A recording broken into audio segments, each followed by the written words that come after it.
Hello everyone and welcome to what is technically the second video on histograms, but I'm not going to talk about histograms in this video. This is going to be quite a short video. It's just basically a video to tell you that if you can get some squared paper, then you should get some squared paper. So you can go on to Google Images, for example, and type in squared paper. You could copy and paste that, print that off. You can obviously buy some squared paper. I guess I would suggest Amazon if you were going to buy some squared paper. But also one thing you can do if you have a printer and if you have Microsoft Word, and I'm sure there are other, there'll be other software where you can do this, obviously, but I'm going to use Microsoft Word in my demonstration here. You can actually use Microsoft Word to create some squared paper. Now, to be fair, there's probably an easier way of doing this. I haven't actually Googled this. This is just the first thing I actually thought of doing, because I don't actually have any squared paper with me here at home. I'm either going to need to buy some or make some, and I think what I'm going to do is make some, and I'll show you how to make some. So the reason you're going to need some, by the way, is when it comes to drawing histograms, we want to start off, when we're learning about them to begin with, we want to start by drawing them accurately, or as close to accurately as possible. And if you think about what we talked about in the last video, it's going to involve, it's going to be something that looks like a bar chart. So it's going to involve a bunch of rectangles, and we want to draw the rectangles on squared paper. Okay, so here we have Microsoft Word. The first thing I'm going to do is go to Layout and make the margins narrow, just so we can fit more squares on, literally. And then I'm going to click on Insert, and I'm going to insert a table. So I'm going to make the table as big as I can, and there we go. Now, as you can see, to begin with, it's clearly not filling the whole page.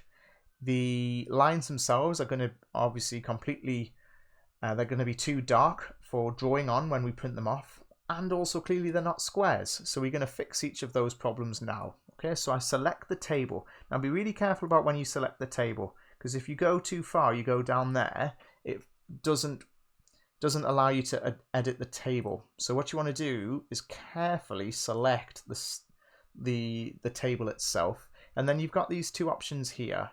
So table design and layout. So first of all, I'll click on table design and just choose this option here. Means it's just going to be a little bit more faint for drawing on. And then I'm also going to click on layout, and there's an option to adjust the size of each of the cells in the table. So I am going to make them all 1 centimeter. So it's going to be a 1 centimeter grid. So I just make both of them a centimeter. And then what you've got there is now squared paper. We have one more problem we have to address. We have to make this fill the whole page. So I'm just going to select, say, 5 across. You'll see why in a second. It's just because what I'm going to do is I'm just going to click there and then paste.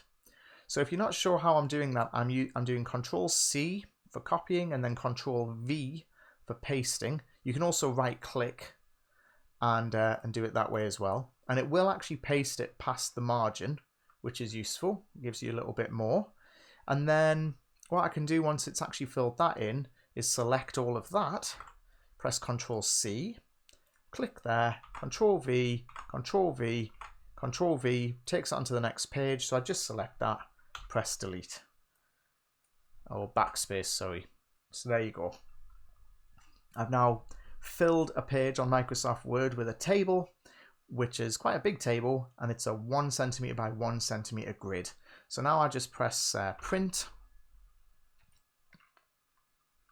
I could print as many copies as I've got ink and paper for.